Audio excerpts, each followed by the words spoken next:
y a las 3. Hola, buenas noches a todos. Estamos de nuevo, 8 de la noche, el programa Victoria Talks, que ya sabéis, Victoria soy yo. Para los que no lo saben, ahí les va. Yo soy la Victoria. Estoy muy contenta de tener una charla más y cada vez para mí es un gran honor y privilegio tener invitados de altísimo nivel artístico. Y muchos me preguntan el por qué yo he, digamos, ingeniado este tipo de programa.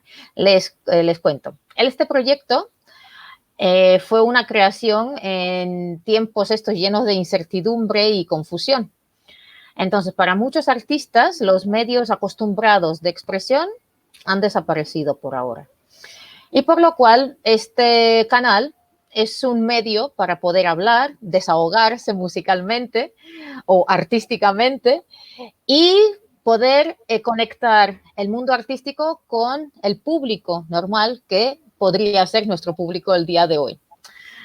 En este programa hablamos de arte, de cultura, de proyectos, intercambiamos ideas, impresiones, vivencias, etc. La clave de este programa es que, primero, se transmite en vivo, en directo, lo cual nos permite responder a las preguntas. Si ustedes quieren hacer algunas preguntas, nos pueden escribir. Y segundo, que este programa se traduce al ruso también. Entonces ya veréis que estaré constantemente cambiando de un idioma a otro. Дорогие друзья, добрый вечер. Я очень рада вас приветствовать заново на моей программе Victoria Talks. Как всегда, Испания, 8 вечера, и мы опять в эфире. Я счастлива, что я могу постоянно приглашать интереснейших артистов высочайшего уровня. Но меня очень часто спрашивают, почему вот эта программа, почему она создалась. Отвечаю. Так получается, что мы живем сейчас в очень непростые времена, полны неопределенности и растерянности. А для многих артистов у них исчезла привычная среда самовыражения. Поэтому этот канал – это как бы платформа для того, чтобы они могли заявить о себе, рассказать о себе и тому подобное. Говорим мы только о культуре, о проектах, об искусстве, обмениваемся идеями и впечатлениями. А в чем, скажем так, суть этой программы? В том, что она транслируется вживую, и тем самым мы даем возможность всем желающим написать свои вопросы, мы в эфире ответим. А еще, как вы заметили, я всегда перевожу с одного языка на другой. Обычно это всегда испанский и русский. Иногда у нас бывает английский, но это большая редкость. Вот. Для чего это сделано? Скорее для того, чтобы соединить в мире искусства два мира. Мир русскоязычный и мир испаноязычный, которые находятся очень далеко друг от друга, и в то же самое время все дышат одной, скажем так, составляющей – это искусство. Сегодня у меня в гостях интереснейший человек, пианист, который закончил Мадридскую консерваторию, закончил Ельский университет, вот, а также университет Далласа, Южного Далласа. Пианист, который с концертами объездил практически 5 континентов, выступая в самых лучших залах этих континентов. Его дискографические работы начинаются, можно сказать, от Шопена и заканчивая современными композиторами, включая украинского композитора, очень интересно, Николая Капустина. Вот, обо всем этом мы поговорим. На данный момент наш гость, он является профессором магистратуры в Центре музыки Каталиногорска в Москве. Ну и еще мы кое-что потом расскажем. El invitado de hoy, para mí es un gran placer presentarlo, es pianista, concertista, graduado del Real Conservatorio Superior de Música de Madrid, igual también de la Universidad de Yale, y de la South Methodist University of Dallas. Ha actuado en salas importantísimas en los 5 continentes del mundo, que no es poco decir. También ha grabado muchísimos discos, empezando de Chopin, terminando con las obras de compositores contemporáneos como Kapustin, como García Abril, etc. Es profesor del grado superior y máster en el Centro Superior de Enseñanza Musical Katalinagurska Y bueno, ya hablaremos sobre otras facetas que nos tiene preparado nuestro invitado. Les presento con ustedes Daniel del Pino. Hola, Daniel. Hola, buenas tardes. Muchísimas gracias por invitarme. Ну, нашего гостя зовут Даниэль Дель Пино. Вот, он поздоровался. И начинаем сразу вопросы, потому что это очень интересно будет сегодня беседа. Vamos a empezar, Daniel, directamente con las preguntas, porque realmente son muy interesantes y vamos a poder descubrir muchas cosas y de ti y de, digamos, del arte y de la música en general. Primera pregunta es una de las cuales se la haga casi todos los músicos porque considero que es algo muy importante el conocer de dónde sale un músico, de qué familia, de qué entorno. Cuéntanos, ¿cómo es tu introducción a la música? ¿Dónde naciste? ¿En qué países viviste? ¿Dónde estudiaste música al principio? Bueno, yo nací en el Líbano porque mi padre es periodista y estaba destinado ahí como corresponsal. Y su especialidad además ha sido siempre el mundo árabe, entonces, bueno, nací en el Líbano, pasamos ahí los 3 primeros años de mi vida, luego volvimos a España y luego me fui a Marruecos con mis padres, con 6 años, y ahí es donde empecé mis estudios de piano a los 10 años. En Marruecos. En Marruecos, en Rabat, con una profesora que acababa de llegar, de graduarse del Conservatorio de París. Ella es pianista marroquí, medio alemana. Uh-huh. Y luego nada, estuve ahí, estudié 2 años en Marruecos, luego volvimos a España, ya entré en el conservatorio y posteriormente estudié en Estados Unidos. Menudos cambios. Marruecos, España, España, Estados Unidos. Es bastante fuerte. ¿Cómo te adaptabas a todos esos países con culturas tan diferentes? Bueno, yo creo que, vamos, el recuerdo que tengo de Marruecos es excelente, es un recuerdo de infancia fantástico y yo creo que además lo veo como una gran ventaja haber conocido tantas culturas distintas, tantos idiomas también, porque bueno, en Marruecos yo me crié hablando más francés que español y aprendíamos también árabe en el colegio, aunque árabe por desgracia no hablo prácticamente nada, pero bueno, algún día es una espinita que ha quedado ahí.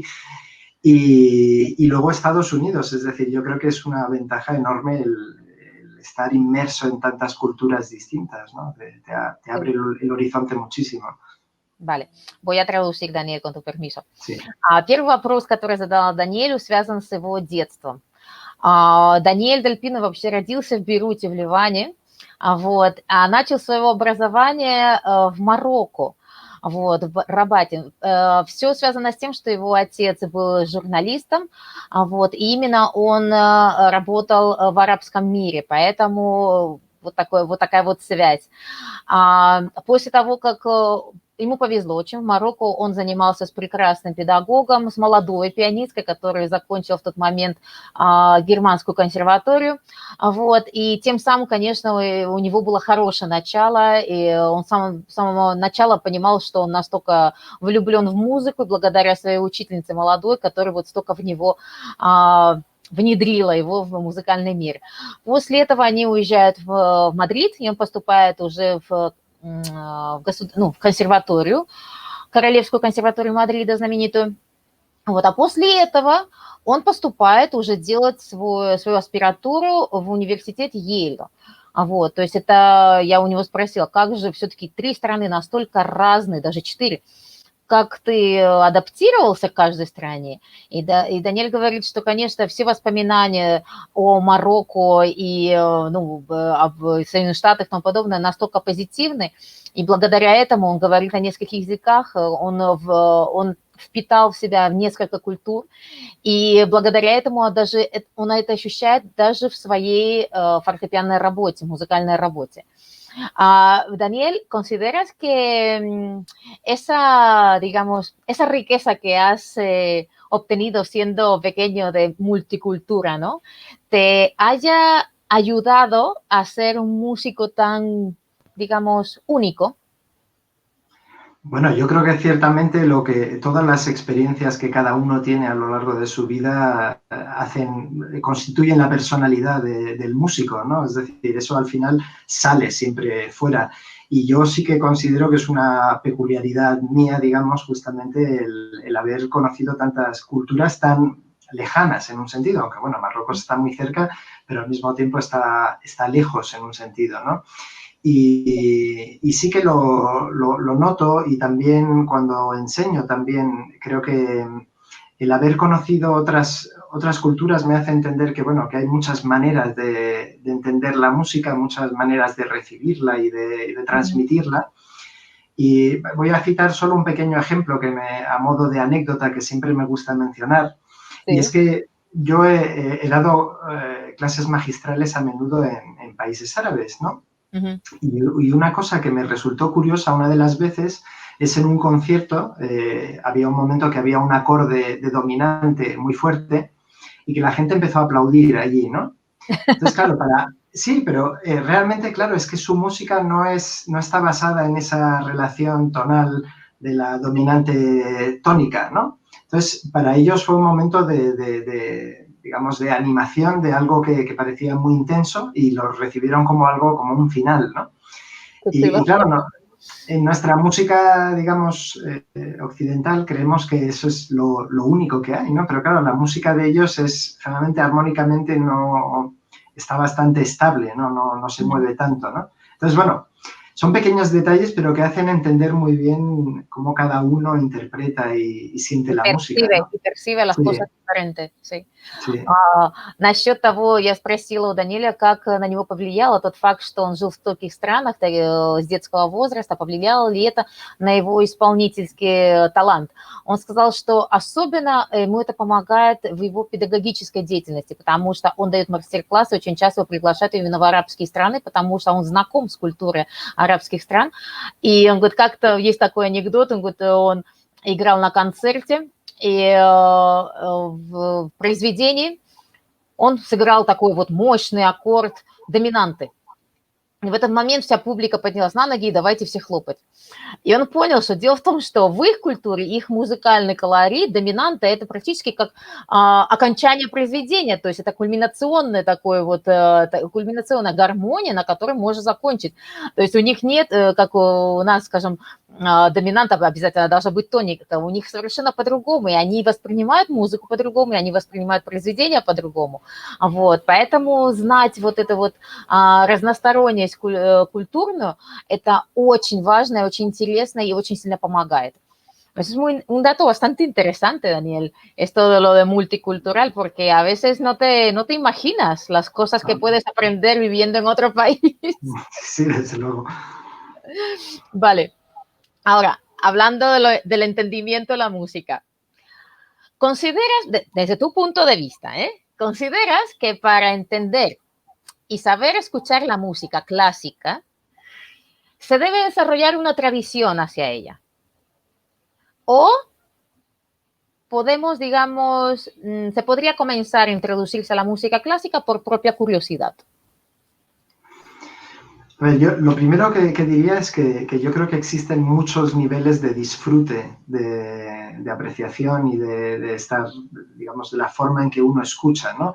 Uno puede escuchar como conociendo muchísimo, como músico, luego puede escuchar como gran melómano y luego puede escuchar como alguien que está descubriendo por primera vez. Y yo creo que todas tienen su lado bueno y lado interesante. De hecho, yo a veces como intérprete, a veces me da rabia conocer bien las partituras cuando voy a un concierto, porque me distraigo de cosas que me parecen más importantes solamente porque como soy pianista me estoy imaginando al teclado y me da rabia. A veces me gusta esa ingenuidad con la que puede escucharlo alguien que no es músico y que no, o sencillamente que es de otro instrumento y no está escuchando cada detalle.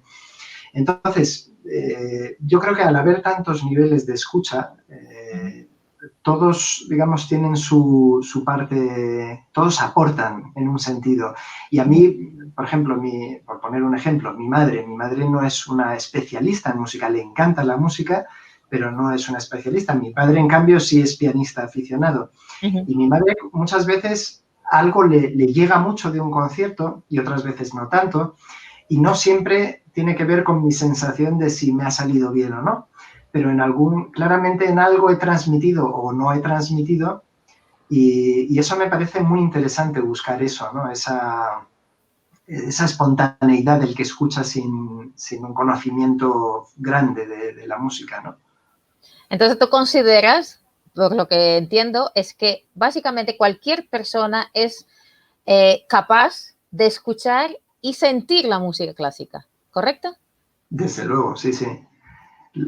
Lo Vale. que creo, obviamente, si uno quiere entrar más en profundidad y apreciar, es decir, es como todo, es decir, yo puedo, a mí me encanta comer, pero no soy un experto, entonces voy a un restaurante excelente y a lo mejor no estoy apreciando ciertas cosas, pero estoy apreciando otras a un nivel más básico, ¿no? Y yo creo que todo tiene su lado bueno, ¿no? Vale. Lo тraduzco. Следующий вопрос, который я задала Даниэлю, это такой. Считаете ли вы, чтобы понять и научиться слушать классическую музыку, должно быть все-таки как бы частью традиции в семье или в социуме? Или вполне может быть такое, что просто из чистого любопытства кто-то может заинтересоваться классической музыкой и внедриться в нее своим ходом, как говорится. И Даниэль говорит, что, по сути, он сторонник того, что любой человек, если он просто услышит классическую музыку, она до него дойдет. Вот. Но опять-таки, классическая музыка, она слушается на разном уровне. Есть музыканты, есть люди, которые, скажем так, любители, есть те, кто приблизительно что-то знает, а есть такие, которые вообще ничего не знают, то есть никогда классическую музыку даже, может быть, вообще не слышали. И тем не менее, в зависимости, кто как слушает, они воспринимают музыку по-разному, но они все-таки ее воспринимают. И он говорит, что очень часто, когда он играет какие-то произведения, которые очень-очень хорошо знает, ему не хватает вот этого вот, скажем, младенческого, вот совершенно, не знать совершенно партитуру, послушать себя вот со стороны, как человек, который вообще ничего не знает, тогда, может быть, у него найдутся какие-то новые идеи, новые, скажем, видения на какое-то произведение. Вот, то есть, но то, что каждый человек способен осознать классическую музыку, он говорит, что полностью с этим, он уверен в этом на 100%. Daniel, mira, aquí ya nos está saludando Miguel Bustamante Guerrero. Saludos, Victoria y Daniel. También nos está saludando Alfredo García Serrano. Saludos, Daniel. Un abrazo enorme. Нас уже тут приветствуют наши слушатели. Знаменитый композитор испанский Мигель Бустаманте, который с нами приветствует. Вот также Альфредо Гарсия Серрано, тоже музыкант очень известный, который вот смотрит нашу программу. Bueno, seguimos con las preguntas.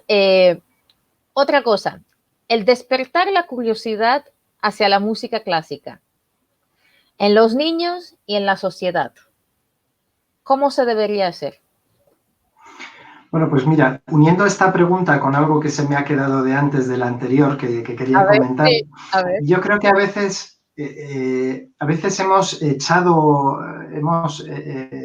por usar una palabra un poco fuerte, hemos espantado a una parte del público justamente por hacerles creer que para disfrutar de la música clásica tenían que saber mucho y que si no, no podían disfrutarla. Y eso lo siento en muchos conciertos de gente que me viene y me pide disculpas y dice, no, yo es que no entiendo mucho, pero me ha gustado mucho y siempre me quedo pensando, bueno, ¿y qué más quieres? Sí, es decir, para mí eso ya es fantástico, que lo hayas disfrutado es lo mejor que puede ocurrir. Y yo creo que eso ocurre, se transmite, también a veces afortunadamente está cambiando, se transmite también a las generaciones jóvenes que quieren estudiar, que lo ven como algo complicado. Sí, algo complicado, arcaico también muchas veces. Y yo, por ejemplo, por eso siempre me encanta y creo que es algo que deberíamos tener en cuenta y pensar por qué ha habido siempre, ahora en España hay mejor nivel en todos los instrumentos, pero por qué tradicionalmente España ha sido un país que ha dado tantos buenos vientos de metal y madera que hace muchos años ya. Y la cuestión es sencilla, es por las bandas en Valencia, también en Galicia, bandas a las que los niños van como van a jugar al fútbol. Es decir, sin mayores pretensiones, no van pretendiendo que van a hacer una cosa elevadísima. No, van a divertirse. Y eso ha hecho que haya habido fantásticos músicos en esas regiones, en esos instrumentos. Y yo lo veo, por ejemplo, en Alemania también, la tradición de hacer música en casa, ¿no? Que yo creo que eso se está perdiendo también, pero antiguamente muchas familias el pasatiempo era tocar en casa, incluso cantar. Musiciar, ¿no? Musiciar, como le llaman. Sí, sí, sí. Y eso yo creo que es la clave, el hacer sentir en los inicios. Luego cada uno se dedicará o no se dedicará o le apetecerá ir más allá o no, pero el hacer que la música no parezca algo tan raro, Complicado. ¿no? Yo era un raro en el colegio cuando yo estudiaba, yo era el raro, ¿no? Que en mis ratos libres me ponía a estudiar el piano en lugar de ir a tomar algo con los amigos, ¿no? Entonces, yo creo que hay que quitarle desdramatizarlo, ¿no? Vale. У меня вопрос был Даниэлю, как разбудить любопытство в детях и в обществе именно классической музыки? И он говорит, ну как вам сказать, понимаете, дело в том, что, к сожалению, классическая музыка, она сейчас у многих людей, вот у большинства людей, как будто что-то недосягаемое, что если ты хочешь пойти послушать классическую музыку, ты обязательно должен что-то знать. А вообще-то можно пройти просто послушать, просто чтобы расслабиться, не обязательно что-то знать, просто пойти и послушать. Вот. И он говорит, что мне очень приятно иногда на концертах, когда ко мне приходят люди, и самое интересное, они извиняются и говорят, ой, вы, конечно, нас извините, мы совершенно ничего не знаем, но нам очень понравилось. А он говорит, господи, да это самое главное. В конце концов, это для меня вот моя цель. И он говорит, вот в Испании, почему здесь духовые инструменты факультета сильнее, чем, допустим, фортепиано и струны. Да потому что испокон веков тут существовали вот эти вот группы фольклорные, именно связанные с духовыми инструментами, где просто любой ребенок может взять дудочку, мог взять еще что-то и идти на улицу вместе со всеми буквально в играющем формате играть. То есть это получалось как будто как играть в футбол. То есть практически все дети в свое время вот, они могли исполнять, ну, не исполнять, ну, хотя бы сыграть какие-то песенки на флейточках и тому подобное. К сожалению, это все начало теряться, а классической музыке привили вот это вот, скажем так, как ярлык, что это музыка не для всех. И, конечно, это очень грустная вещь, это совсем не помогает классическим музыкантам, и с этим надо бороться, надо просто быть проще и открываться публике, дать им понять, что в конце концов это музыка для всех, так же, как и другая. Vale, ahora sí que ya hemos abierto completo el... Bueno, si me permites, ¿Sí? me permites solo un pequeño inciso por también unir las dos partes, vale. Que antes de cómo, digamos, yo empecé el piano, ¿no? Uh-huh. Es decir, y yo creo que me identifico con otra gente que pienso que podría apetecerle empezar un instrumento Yo en casa oíamos mucha música clásica, pero no había ningún instrumento, es decir, la oíamos porque a mis padres les gustaba. Y recuerdo que una vez, estando en Marruecos, a un amigo mío le regalaron un teclado electrónico, me acuerdo, un Casiotone, que era un tecladito pequeño. Yeah. Y me acuerdo que me divirtió como juguete, es decir, porque hacía ritmos, hacía cosas, y entonces pedí a mis padres que me regalaran uno, y me regalaron un pequeño Casiotone. Y así empecé divirtiéndome. Era un juguete, claro. No era ninguna obligación. Y luego, más adelante, vieron, sobre todo mi padre, que sabía de piano, vio que me gustaba más de lo normal y me compró otro tecladito electrónico un poquito más grande y él me enseñó a leer. Es decir, que además eso es otro tema que digamos que me siento afortunado de no haber pasado por el solfeo, que echa para atrás a mucha gente. A mí mi padre me dijo, esa nota en esa partitura es esta en el piano. Yo ni sabía cómo se llamaba ni nada. Y así me fue enseñando a leer. Y gracias a eso considero que leo bien a primera vista.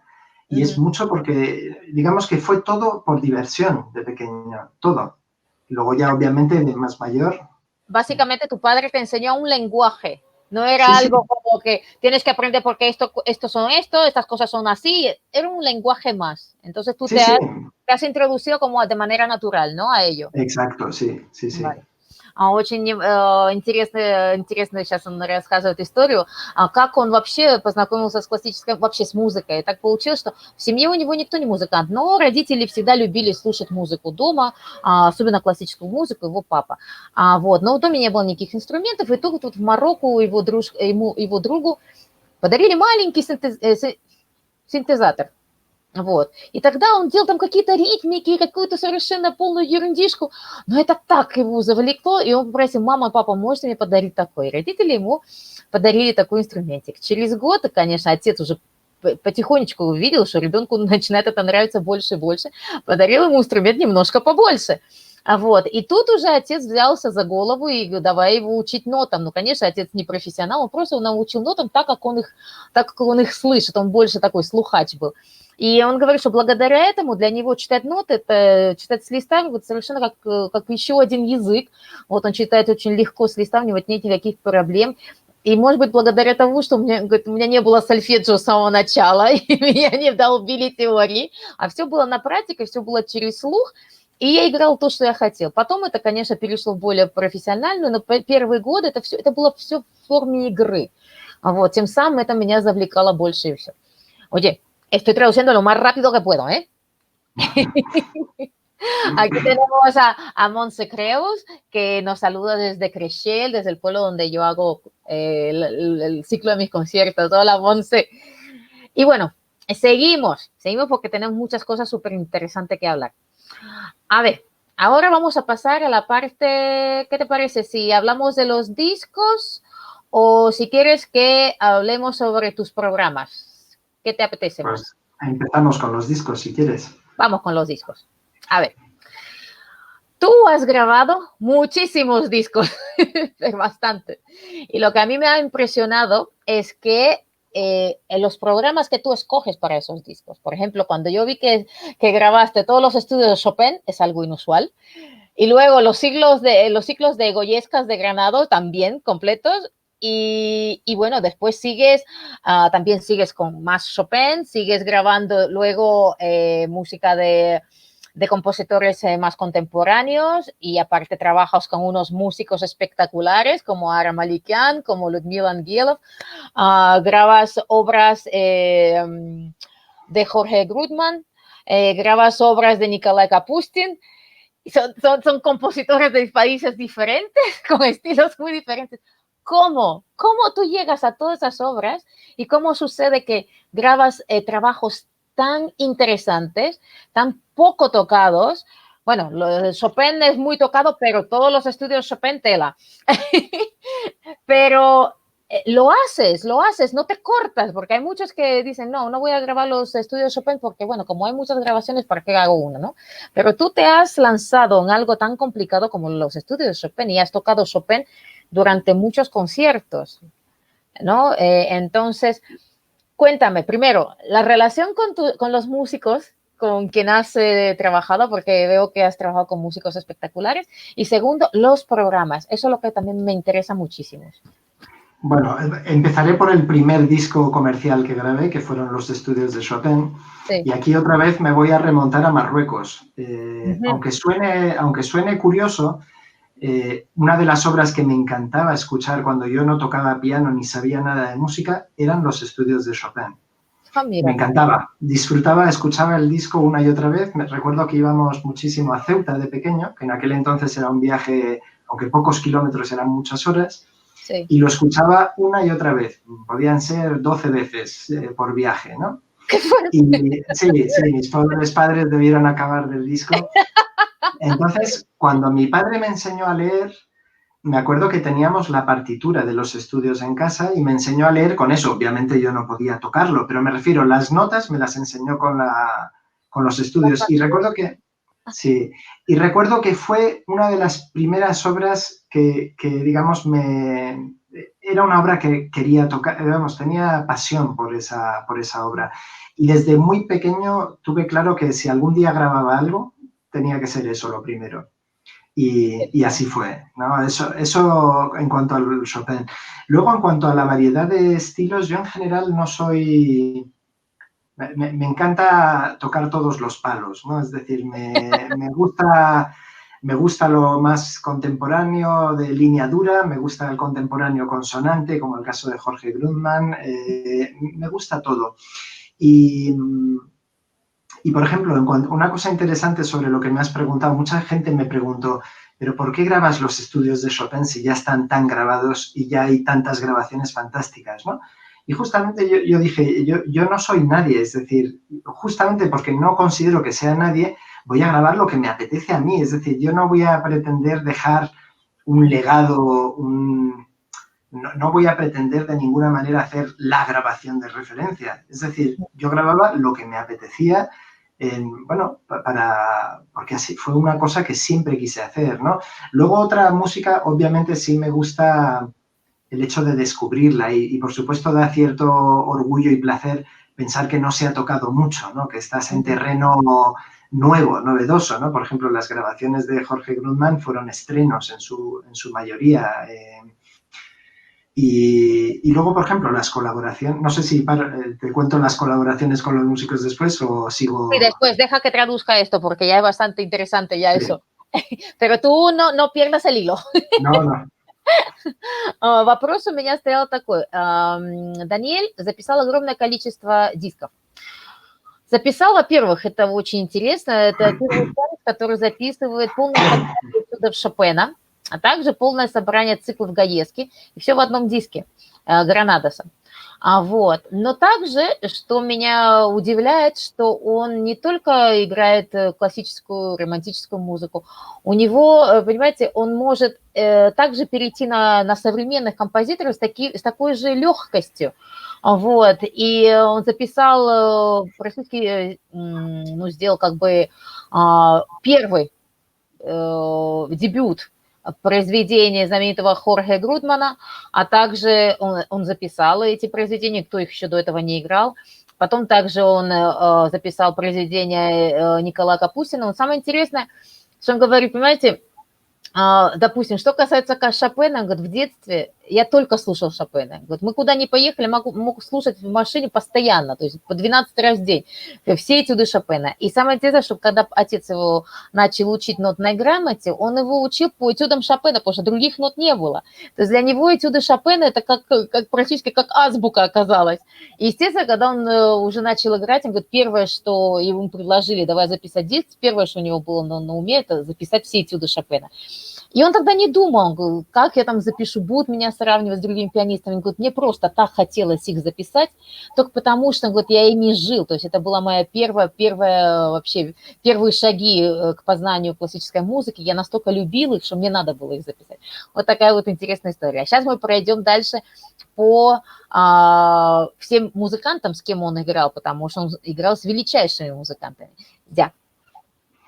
Bueno, entonces, acerca de los músicos, sí que siento que he tenido una gran suerte de colaborar en las grabaciones, bueno, y en conciertos, pero en las grabaciones también con grandísimos músicos, ¿no?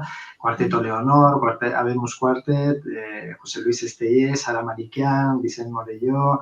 Ahora hay un disco pendiente de salir de Juan Ferrer también, Vicente Cueva, es decir, y Ara Malikian.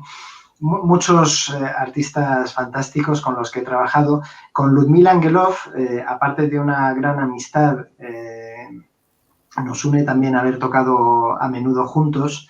Y tengo que decir que sí, que las formas de trabajar en cada sesión, dependiendo de los músicos, ha sido muy distinta, ¿no? Desde por ejemplo, el trabajo metódico con el contrabajista Alberto Boccini, ¿no? De todo...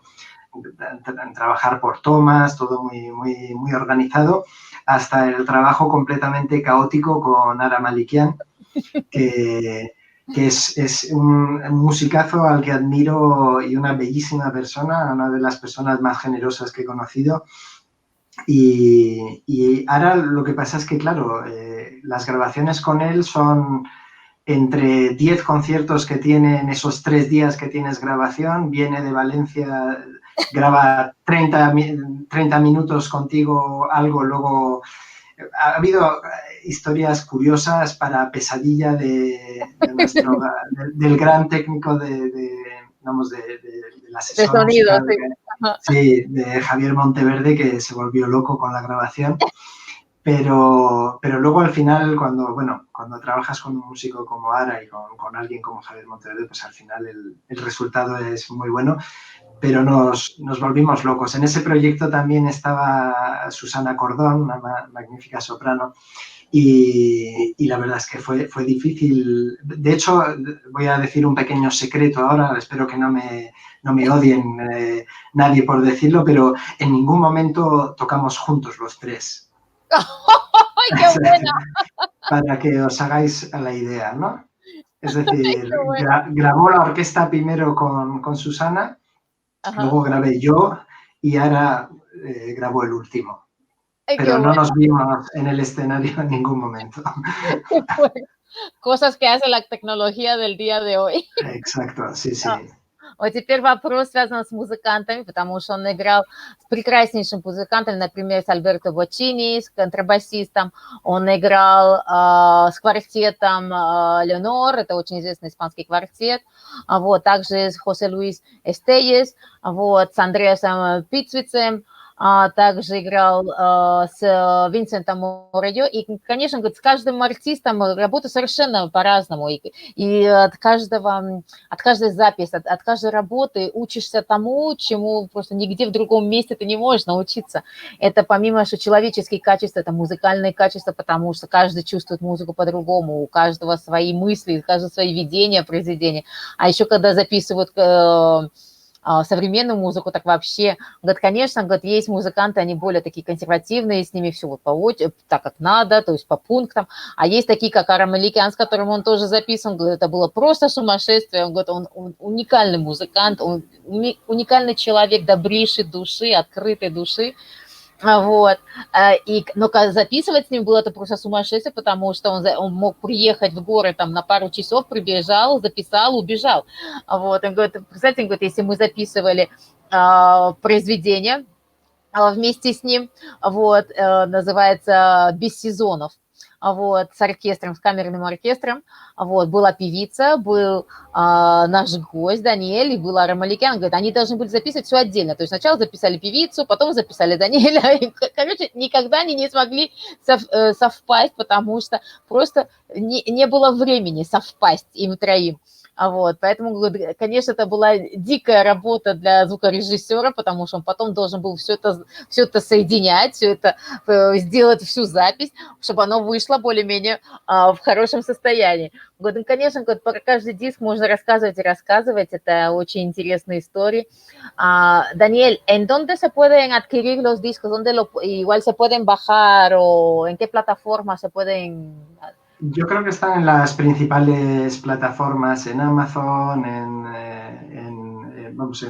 yo es que además, como no soy nada experto en tecnología, pero vamos, yo creo que en las principales plataformas se pueden escuchar muchos también en Spotify, vamos, en las principales. Y si la gente va a los conciertos, pues en los conciertos también solemos tener discos físicos. Вали. Для тех, кто хочет послушать, конечно, во всех самых популярных платформах, где можно скачать музыку, они есть, можно их найти. Вот. А также на концертах они всегда привозят нормальные, уже, скажем так, живые диски, можно тоже купить. Также можно по интернете, через Amazon тоже купить. То есть есть возможность приобрести диски. Ну, послушайте, поверьте, очень интересно. С Людмилом Ангеловым он записал концерт для 2 роялей и ударных. Очень интересное произведение. Они тоже делали практически дебют этого произведения. Vale, ahora, hablando de grabaciones, una pregunta, a ver, esta. Cuéntanos sobre, bueno, la experiencia de trabajos. Muchos músicos dicen que hoy en día las grabaciones no son iguales que hace, por ejemplo, más o menos unos 100 años, ¿no? Que los músicos en aquella época solo tenían la posibilidad de grabar una sola vez, todo seguido, y no podían montar ni nada. Hoy en día las empresas de grabación, los músicos tienen muchas oportunidades. Se pueden grabar, regrabar, se pueden hacer montajes, etc. ¿Consideras tú que este tipo de grabaciones contemporáneas hoy en día estén afectando a los jóvenes de hoy en el concepto de interpretación, porque ellos están escuchando algo que teóricamente no se ha escuchado en vivo de esa forma.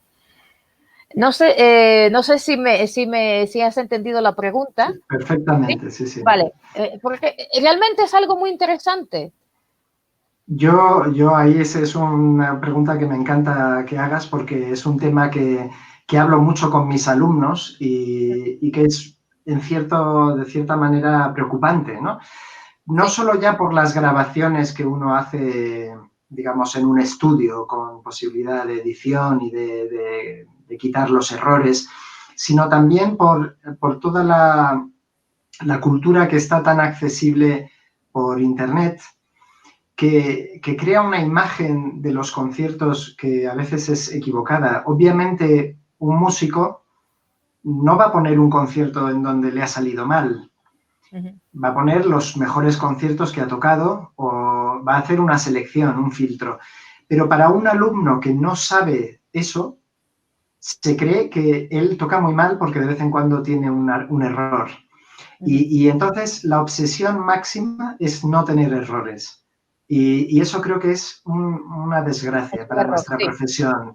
Es decir, yo muchas veces en vídeos de los que colgamos en YouTube, yo muchísimas veces he optado finalmente por dejar el vídeo con los errores, porque al fin y al cabo considero que soy yo tocando con mis errores, mi humanidad, sí, mi humanidad, pero muchos alumnos, sobre todo gente que a lo mejor está en una edad de cierta inseguridad, de no tener hecha la personalidad todavía, se siente apabullado por la imagen porque claro, los vídeos que se ven son todos perfectos, o la gran mayoría. Es raro ver un vídeo mal hecho, porque generalmente el músico que tiene un cierto nombre, tiene la posibilidad de no dejar que se vean esos vídeos.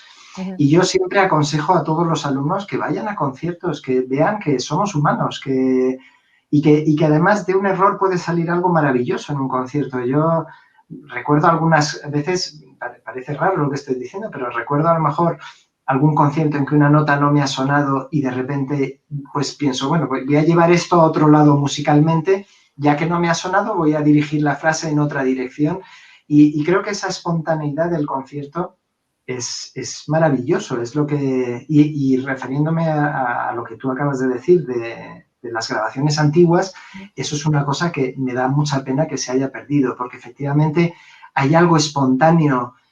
Aquí, venga, ha salido esta toma, pues ya está. Y yo que tengo bastante experiencia grabando y me doy cuenta que muchas veces la mejor toma en cuanto a naturalidad es la primera. La primera. Sí, y luego vamos intentando arreglar cosas que para cuando oyes el resultado final es una especie de Frankenstein que ya no es ni una cosa ni otra, ¿no?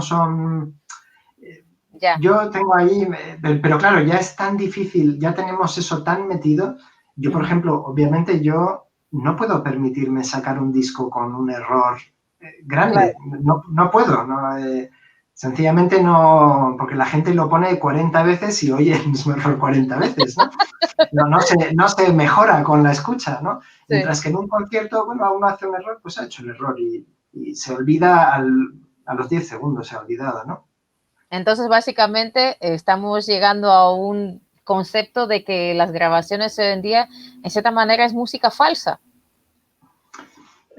No es falsa en un sentido, bueno, por ejemplo, si leemos los textos de Glenn Gould, que era un gran defensor de las grabaciones y de hacer la versión perfecta, hay también teorías en la otra dirección, ¿no? Que no quieren justamente las imperfecciones de un directo, pero yo personalmente prefiero las imperfecciones y ver algo de humanidad en la gente, en todos los aspectos de la vida, que una cosa perfecta que no me dice gran cosa, ¿no? Vale, muy интересанно. У меня был очень интересный вопрос Даниэлю. Многие музыканты говорят, что записи сегодня нельзя сравнить с теми, которые сделали 100 лет тому назад, потому что тогда все-таки, когда записывали музыканты, это было один раз и все, то есть сразу уже запись. Вот. На сегодняшний момент уже технология нам позволяет делать монтажи, снимать, вырезать места, которые нам не нравятся, то есть получается уже какое-то неестественное исполнение даже, может быть, в какой-то степени. Вот, и Даниэль говорит, что, я у него спрашиваю, насколько это сейчас влияет на молодежь, на молодых исполнителей, вот такого типа записи. И он говорит, что с его точки зрения это, конечно, очень не совсем здоровая вещь, потому что молодые исполнители сегодня, когда слушают такую запись, они не задумываются о том, что это все-таки очень много монтажа и очень много работы идет за этой записью. Они считают, что вот это вот так должно выходить, и очень часто они доводят себя до сумасшедшего состояния, что у меня не выходит так, особенно я ошибаюсь и тому подобное. То есть пропадает естественность и пропадает свое собственное «я». Вот, потому что всегда хотят быть, хотя вот услышат кого-то и хотят быть похожи на этого исполнителя или, во всяком случае, быть близко. Вот. Уже никто не задумывается о музыке как таковой, уже больше задумывается о технической стороне. А Даниэль говорит, понимаете, он своим ученикам говорит, ходите на концерты, все музыканты ошибаются, практически все. Может быть, что-то во фразировке не так, может быть, где-то в аккомпанемент, где-то больше услышишь с левой рукой. Он говорит, ничего страшного, когда это происходит на концерте, просто-напросто ты потом подстраиваешь произведение, ты идешь дальше и уже делаешь так, как тебе хочется. И иногда даже выходят какие-то очень интересные мысли из этой неправильной, скажем так, трактовки, может быть. Вот, конечно, когда записываешь, и там как конкретно там какая-то ошибка, ты не хочешь, чтобы ее слышали, естественно, ее убирают. И тем более, что сейчас вот записи, они должны быть просто на 100%. Но это неестественно. Естественная часть человека – это когда люди ошибаются, они могут запнуться и тому подобное. Это естественно. Вот я вам говорю, я вообще люблю все, я за все естественное. Вот. Когда появляется неестественность, тогда уже мы теряем свое «я». Вот. Ay, me encanta este tema de veras porque se puede hablar muchísimo sobre estos conceptos de grabaciones, porque lo mismo pasa con los vídeos y todo, ¿no? Pero desgraciadamente es lo que tú dices y lo que pienso yo, que la juventud de hoy toma esas grabaciones como un ejemplo a seguir y se está olvidando de su propio ejemplo de desarrollarse a sí mismos como músicos y pasar por todo, por los errores, por todo, para llegar a su propio idioma musical que ellos quisieran transmitir. Y eso es algo que hace 100 años definitivamente lo hacía. Sí, sí. Vale. Mira, Miguel dice, muy de acuerdo con lo que dices de las grabaciones, Daniel. Muy bien, Miguel. Sí, estamos, yo creo que aparte que es un tema bastante interesante para discutir en algún momento que hagamos unas charlas de discusión con varios músicos. Y Miguel me ha tenido que sufrir a mí como asesor musical, es decir, que él sabe muy bien lo que puede llegar a ser la obsesión de, no, es que aquí esa nota, no sé qué, y justamente Miguel recuerdo que me decía, a ver, lo importante es el discurso musical, no, y él lo ha sufrido conmigo, así que... Porque tú eres muy perfeccionista entonces también. Sí, yo no puedo evitar haber caído en eso también. Yo, digamos, con una grabación sí, con algo en directo no tanto. Y si me permites un pequeño ejemplo también que me ha resultado curioso de este periodo de confinamiento, sí. Como hemos dado las clases online, pues, yo he pedido a mis alumnos que me enviaran grabación de lo que tocaban y luego yo lo escuchaba y ya hablábamos en directo. Y claro, lo curioso es que ellos también se han dado cuenta, a veces grababan 10 veces la pieza, porque cuando en realidad con la primera me hubiera bastado, porque al final se trata de enseñar a sacarlo mejor, ¿no? Claro. Pero oían un fallito y ya eso les parecía que no era aceptable, ¿no? Entonces, sí. Bueno, es interesante y ahora que está todo aún más digitalizado, sí, pues...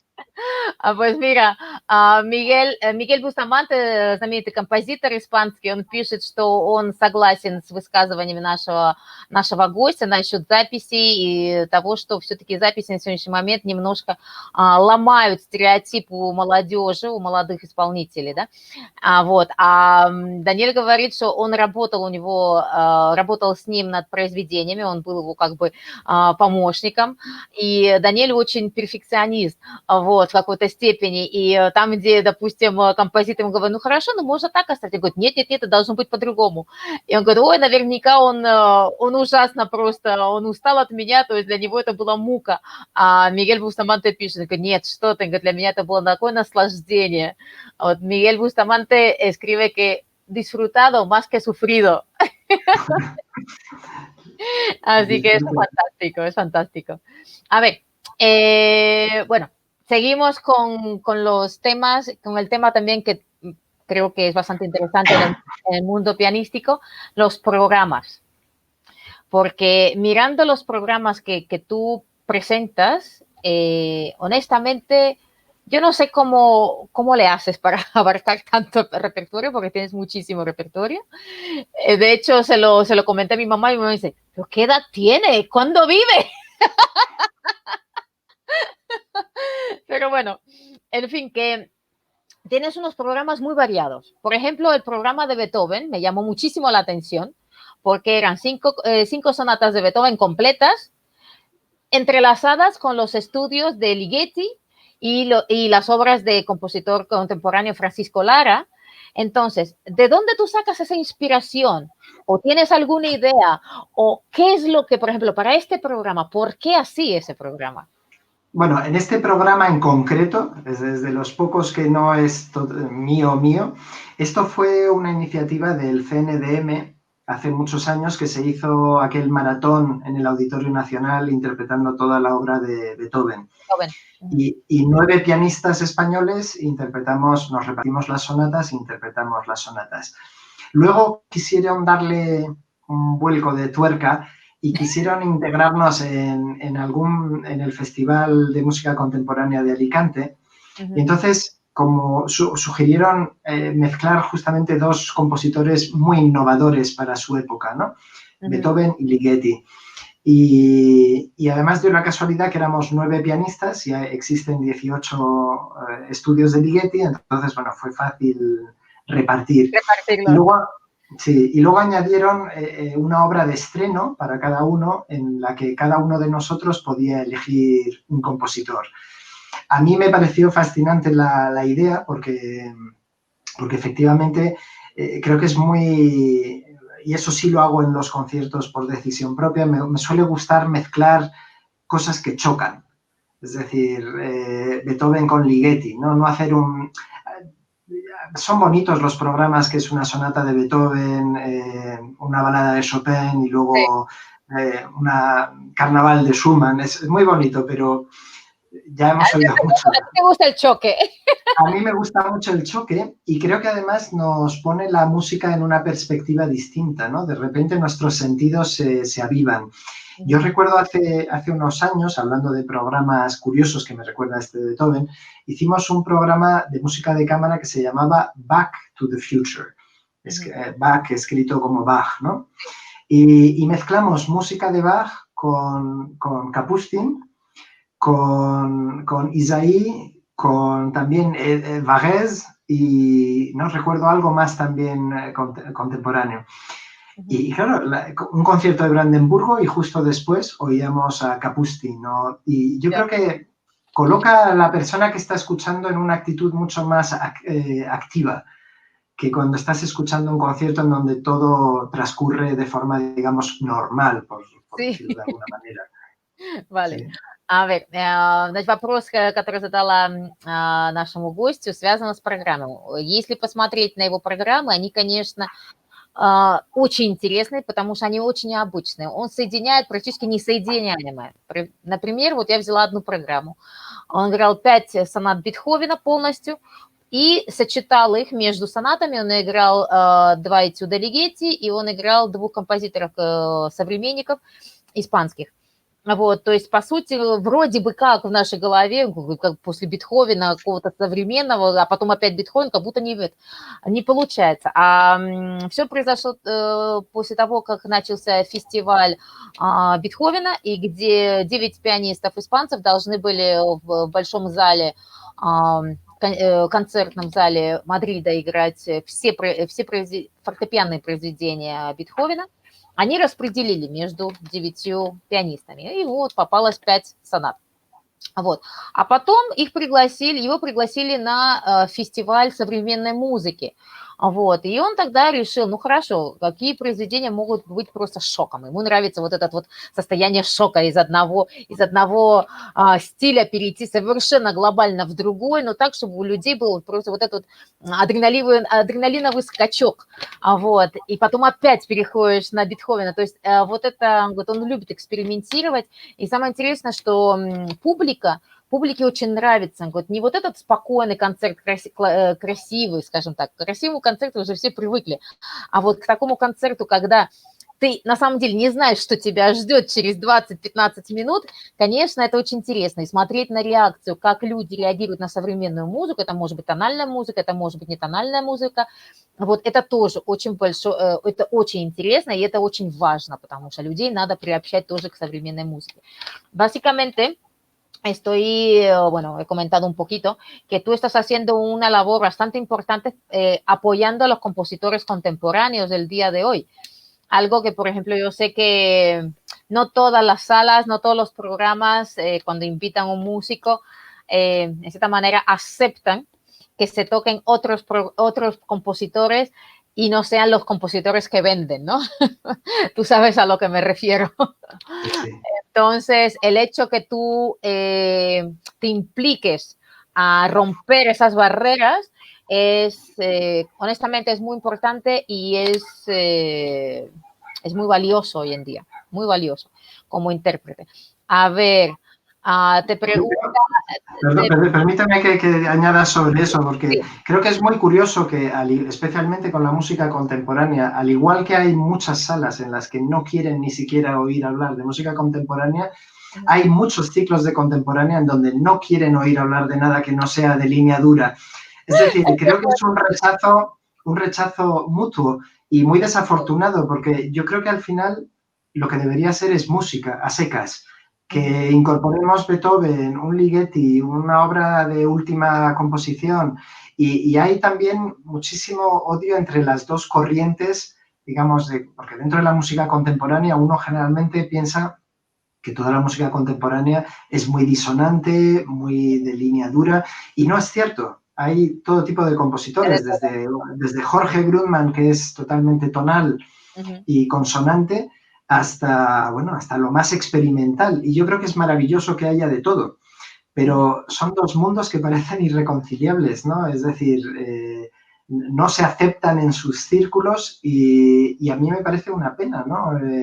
Que sencillamente los conciertos, muchas veces la música contemporánea de línea dura se sirve, digamos, en conciertos en donde solo se oye música contemporánea, es decir, festivales especializados. Y es complicado. Entonces, pero yo mi experiencia en los ciclos que he organizado es que cuando la música contemporánea la integras como una música más y la explicas un poco y la pones, la gente la disfruta enormemente. Claro. No tienes que hacer nada muy especial. No. Vale. Даниэль говорит, что очень часто он сталкивается с тем, что, допустим, существует какая-то программа, да, концертно его приглашают, и очень часто он говорит, нет, здесь мы играем только классических композиторов, никаких современников. И то же самое наоборот, когда его приглашают играть современных композиторов, каких-то там на фестивалях и тому подобное, они не хотят никакой классической музыки, романтической музыки, и должно быть все очень такое вот конкретное, очень сильная современная музыка, такая вот жесткая, как он говорит. Вот, и он не может понять, зачем, потому что, по сути, говорит, в конце концов, мы исполняем музыку. И самое главное, чтобы было красивое сочетание одного произведения с другим, и можно было бы рассказать публике, о чем и как слушать такие произведения, и тем самым показать красоту даже жесткой современной музыки, потому что, в конце концов, даже у современных композиторов есть тональные композиторы, есть атональные композиторы. Он один раз, у него был проект, назывался Bach in the Future, вот, и где они играли музыку Баха, вот, и в то же самое время они ее интерпретировали вместе с музыкой того же Капустина, вот, также с Исаи, то есть сочетали с очень современными композиторами, не даже для многих это была незнакомая музыка, но они это делали. После Бранденбургского концерта, допустим, играли Капустина и что-то в этом роде. И публика прекрасно это все воспринимала. Поэтому вот эти вот разногласия между стилями, вот он считает, что это совершенно глупо, потому что в конце концов это музыка. Она просто должна быть хорошо siguiente. Tenemos una pregunta, Daniel, con respecto a la música contemporánea. Nos escribe Ludmila Samodaeva, es compositora contemporánea de Ucrania. ¿Te ha tocado tocar música contemporánea en las cuerdas del piano? Sí, sí, sí, he tocado, sobre todo he tocado mucha música de Crumb, George Crumb, que efectivamente hay mucha parte de la música que se hace en el cordaje del piano y alguna otra, por ejemplo, del compositor Francisco Lara también a veces incluye cosas dentro del piano.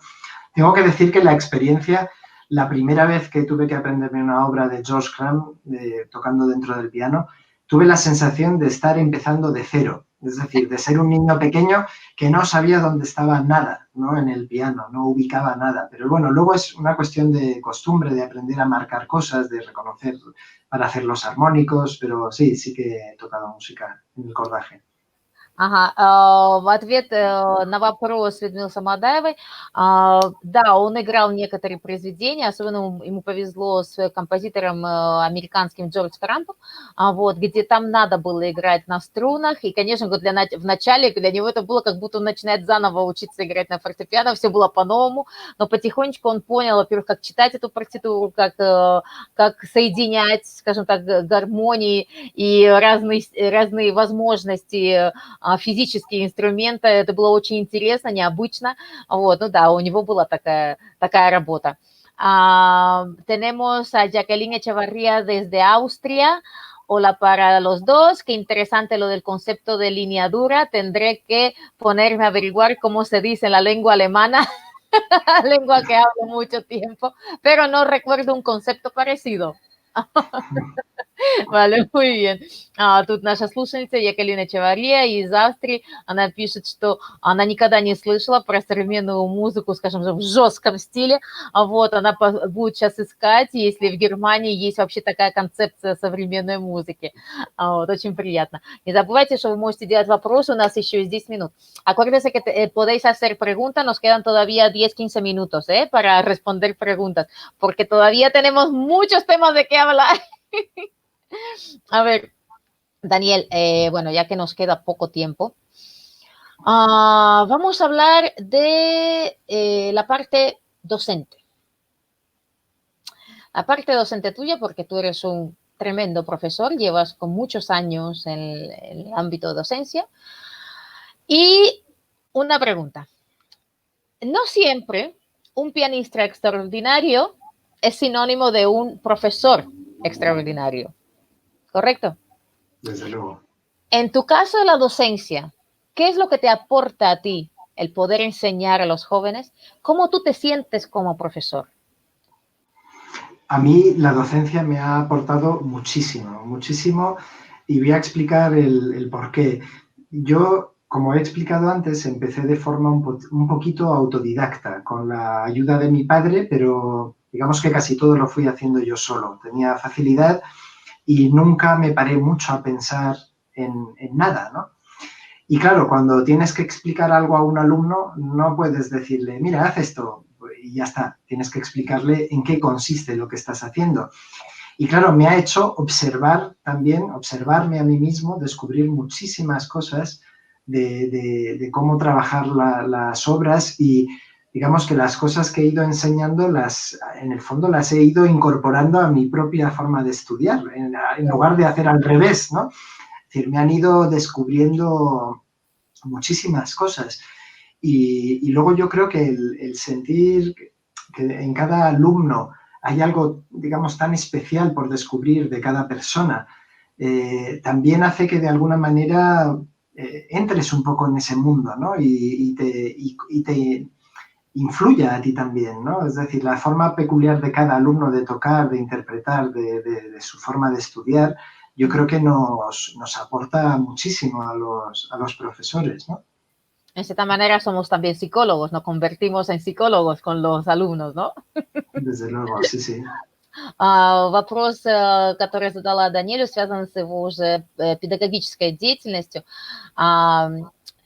Практически очень часто ну, считается, что не всегда знаменитый прекрасный пианист является прекрасным педагогом. То есть это не всегда синоним. Вот. В его случае он преподает уже очень много лет.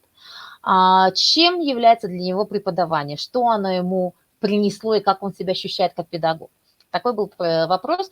И Даниэль сказал, что, понимаете, для него вот именно педагогическая деятельность – это как школа еще одна. Вот, потому что помимо того, что он должен постараться влезть в голову каждого ученика, увидеть, как он слышит, как он видит эту музыку, и дать ему возможность понять, как нужно исполнять какое-то произведение, потому что не только там показал, все, надо играть так, надо еще найти какие-то слова, подход, чтобы объяснить студенту, почему нужно именно так исполнять, а не по-другому. Потому что если не объяснишь, скажем так, более с глубокой точки зрения, просто это будет элементарное повторение, мать учения, больше ничего. Вот. И в то же самое время, когда он работает со студентами, очень часто бывает так, что он сам для себя раскрывает совершенно новые возможности исполнения данного произведения, допустим, как говорится, со стороны виднее.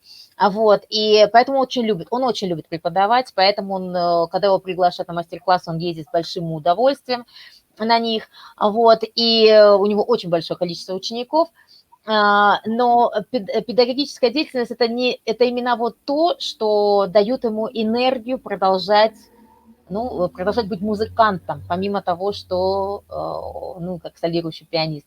Daniel, pero ahora mismo tú estás preparándote a entrar en otra etapa tuya de vida en otro país. ¿Nos puedes contar sobre ese cambio tan radical que vas a tener otra vez? Sí, bueno, realmente esto ha sido un poco curioso porque ha coincidido con toda esta crisis sanitaria y yo llevaba años ya queriendo un pequeño cambio. Yo creo que es muy bueno cambiar de atmósferas y de ambientes en la vida y llevaba años ya deseándolo, ¿no? Y sobre todo Estados Unidos, como es un país al que regreso habitualmente, pues era un país en el que me resultaba atractivo. Hice unas pruebas para una universidad en Texas, que se llama Texas Tech University, y me invitaron a la final en marzo, justo antes de que cerraran el país. Volví a España el 9 de marzo, así que fue justo antes. Wow. Y ahí se paralizaron las pruebas, quedaban 2 finalistas más por escuchar y me imagino que al ver que la crisis, que todo el confinamiento iba a durar más de lo que pensaban inicialmente, decidieron proseguir online. ¿Y cuál fue mi sorpresa en abril, cuando a finales de abril me ofrecieron el puesto de artista en residencia en la Universidad de Texas Tech? Entonces, bueno, estoy muy, muy ilusionado por muchos motivos, no solo por el hecho también de cambiar de ambiente, de trabajar con unos profesores a mi alrededor también fantásticos, y luego porque es el tipo de trabajo que ha sido mi sueño en algo que voy a comentar ahora, que por desgracia en España no solo no es posible, sino que se penaliza. Es decir, este puesto de trabajo se llama artista en residencia y no solo permiten que uno tenga una vida concertística, sino que lo esperan. Es parte del trabajo. Ajá. Es decir, consideran la docencia una parte y la parte de actividad tanto de concertística como de proyectos, de grabaciones, de masterclass, la consideran igual de importante. Sí. Y de hecho lo animan y lo apoyan no solo, digamos, anímicamente, sino económicamente también. Es decir, yo creo que es un lujo de trabajo, el sueño que siempre había tenido, ¿no? Claro. En España, por desgracia, compatibilizar... Felicidades. Sí, muchas gracias.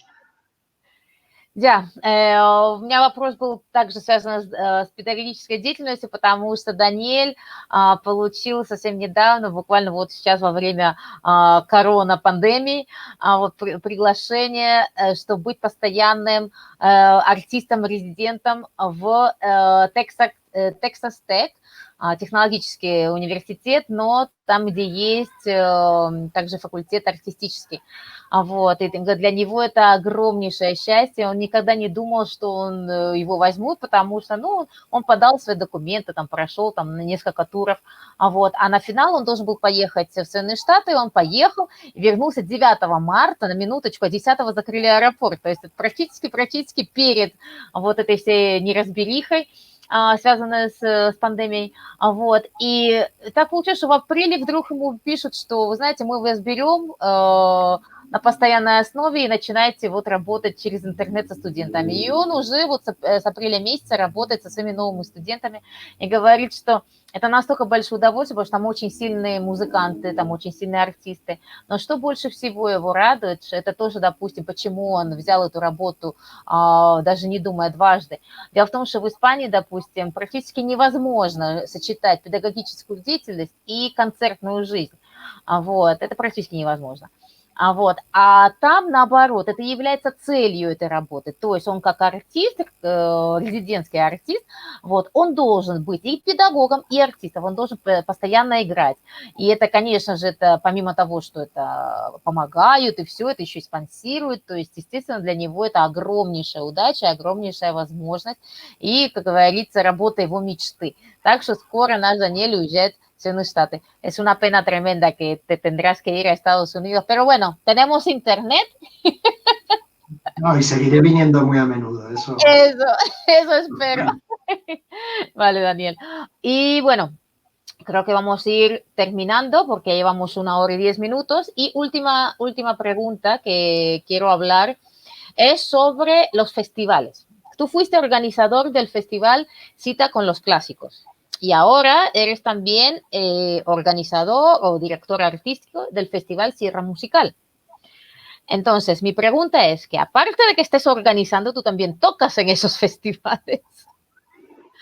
¿Cómo tú programas? ¿Cómo tú organizas? ¿Qué puntos tú tienes que, digamos, que dominar para poder llevar a cabo un festival? Porque yo sí sé lo difícil que es, por eso no entiendo cómo que todavía tú tocas ahí. No lo entiendo. Bueno, la verdad es que Cita con los Clásicos y Sierra Musical eran dos formas de trabajar distintas, en el sentido que Cita con los Clásicos lo creé yo y lo ideé yo y se celebró siempre solo en Guadarrama.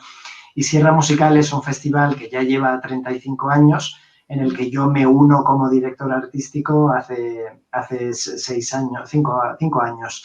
Pero digamos que yo solo llevo la parte artística, no llevo más temas, ¿no? Y la verdad es que lo demás es lo que es agotador. En Cita con los Clásicos afortunadamente teníamos un equipo muy pequeño, pero muy bueno, con mi mujer y con 2 amigos excelentes que hacíamos las labores, todo tipo de labores. Y yo a la hora de programar en Cita con los Clásicos y en Sierra Musical, lo que siempre hemos intentado es primero apostar por el talento local que tenemos cerca, por lo que tenemos cerca, que hay muchísimo y muchas veces no nos damos cuenta, y luego también por hacer una programación variada, lo que hablamos antes, no tener miedo a mezclar estilos. A mí me encanta el jazz y he metido jazz en este ciclo, que en realidad es un ciclo de música clásica. He metido también música contemporánea, hemos metido barroco, hemos metido de todo. Y eso yo creo que es la clave del éxito. Y luego yo siempre pienso, para mí un ejemplo en Madrid de fundación que ha dado ejemplo, en un sentido, ha sido la Fundación Juan Marc, que lleva muchísimos años programando, a veces programas nada fáciles para el público general, y han logrado ganarse la confianza del público. Y yo creo que eso al final es lo importante, porque el público sí que sabe si le estás ofreciendo algo de calidad, sí. Y si la oferta, aunque sea difícil, tiene mucha calidad. Y eso es lo que hemos intentado en Cita con los Clásicos y en Sierra Musical, mantener siempre esa calidad, y la verdad es que, bueno, lo hemos vivido con gran éxito en Sierra Musical todavía, que este verano nos vamos a animar a hacer conciertos, y en Cita con los Clásicos, por desgracia, ya se acabó el año pasado, decidieron acabar el ciclo. pero en nuestros últimos años teníamos llenos absolutos y 175 abonados. A mí me consta, me Sí. consta. Vale, voy a traducir. Последний вопрос, перед тем, как мы покинем наше интервью, был связан с фестивалем, потому что Даниэль еще ко всему, он организовывает фестивали.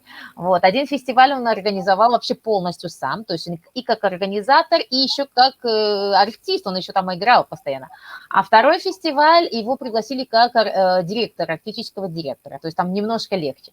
Первый фестиваль он организовал вместе со своими двумя друзьями и женой, то есть это была полностью их работа, он говорит, это была колоссальная работа, начиная от всего, то есть и логистика, и программы, и все на свете. То есть, и плюс то, что он должен был практически во всех концертах играть, то ли как солист, то ли как аккомпаниатор и тому подобное. Вот. И что ему нравилось в этом фестивале, что он всегда пытался сделать этот фестиваль совершенно разносторонним. То есть, несмотря на то, что назывался фестиваль встречи с классиками, все равно там слышалась и джаз, там же слышалась и современная музыка, слушалась разностильная музыка, и самое главное для него было просто хорошее, отличное исполнение. А музыкантов, он набирал именно музыкантов, которые живут в Испании, потому что здесь тоже огромное количество музыкантов и испанцев, и иностранцев, которые тут работают и живут, и почему не дать бы им возможность себя показать и так сказать, и дать им, ну, еще один проект в своей жизни, да. Вот. К сожалению, в прошлом году этот фестиваль отложили, закрыли, но в этом году продолжится фестиваль Sierra Musical, вот, который будет летом, и он надеется, что он состоится, очень надеется, потому что все-таки это камерная музыка, может быть, к этому не будет никаких проблем. Вот, и так что, если кто-то приедет в Испанию, пожалуйста, приезжайте на фестиваль. Digo que si viene alguien de Rusia a España, a Madrid, que por favor asistan al festival, que va a estar muy bien. Claro que sí. Bueno, Daniel, cariño, fue muy interesante esta entrevista y espero que lo hayas disfrutado tú, igual Muchísimo. que yo. Muchísimas Bueno, gracias por invitarme. sí, mira, aquí todavía tenemos personas, la profesora Irina que pone, tengo muchísimas preguntas, espero que un día poder conservar en vivo, sería un privilegio, felicito por unas super entrevistas a los dos. También Albert Nieto escribe, enhorabuena Daniel por tus nuevas perspectivas pedagógicas. Aminta Murillo desde México nos manda saludos, muchas felicidades y muchas gracias por el programa. Bueno, hemos tenido bastante público hoy, estoy muy contenta. Y Daniel, ¿quieres decir algo para terminar? No, nada, agradecerte por esa фантастика инициатива. Sí. Vale, gracias. Ну все, дорогая публика, для меня было большое счастье иметь сегодня такого гостя интересного. Вот я очень надеюсь, что вам понравилась сегодняшняя передача. Не забудьте, что послезавтра у нас будет еще один пианист, кубинский пианист. Вот, тоже будет очень интересное интервью. А Даниэлю мы пожелаем успехов в его новых начинаниях в Соединенных Штатах. Большое спасибо всем, кто нас слушал, и до новых встреч. Muchas gracias a todos por habernos escuchado y hasta pasado mañana, que tendremos a un pianista cubano en vivo y en directo en el programa Victoria Talks. Muchísimas gracias a todos, buenas noches y hasta luego. Buenas noches.